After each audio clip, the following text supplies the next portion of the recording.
So what is up guys, welcome to HEG Tech and Motivation YouTube channel and welcome to this new video. So guys, in today's video I have with me the latest updates and the latest leaks regarding the Samsung Galaxy S11e. So first of all, last year or this year Samsung introduced the Samsung Galaxy S series, the S10e, the S10 and the S10 Plus. So according to the few sources that the Samsung Galaxy S10e was more than popular. Okay, it was the direct competitor to the iPhone XR and both starting at the price tag of $749 when they were launched. So this was a pretty crazy, or you can say like a ultimate competitor for the iPhone XR, and the Samsung Galaxy S10e was selling like crazy, and it still does in today's time. So guys, in today's video I'm going to be showing you the latest leaks and the latest concepts of the Samsung Galaxy S11e.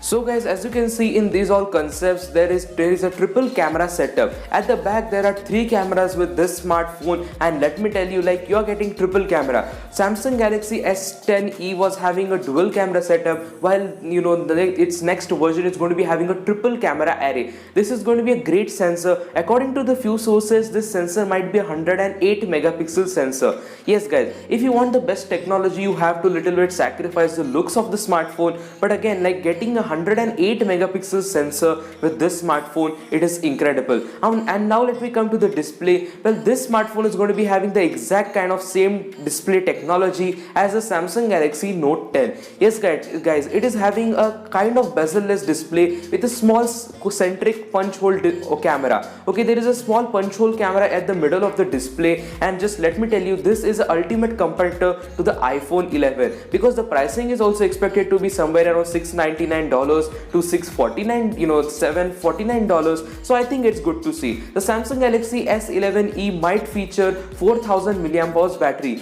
Yes guys, you might be getting 4000 mAh battery with this smartphone, and this will make this smartphone an ultimate competitor to any other smartphone. And according to the few sources, this smartphone is not coming with 5G support, but the Samsung Galaxy S11 and the Samsung Galaxy S11 Plus might have this support. So guys, overall this is a nice smartphone, and guys, like, today only this news is out that this is the final prototype or the leaked confirmed image of the Samsung Galaxy S11e. So if you have liked today's video, in today's video I just wanted to share that this is how the Samsung Galaxy S11e might look like, and hope so you have liked today's video. So if you like to stay updated from Samsung and smartphone world, then consider subscribing to our channel, and I will meet you with another beautiful video. Until then, peace.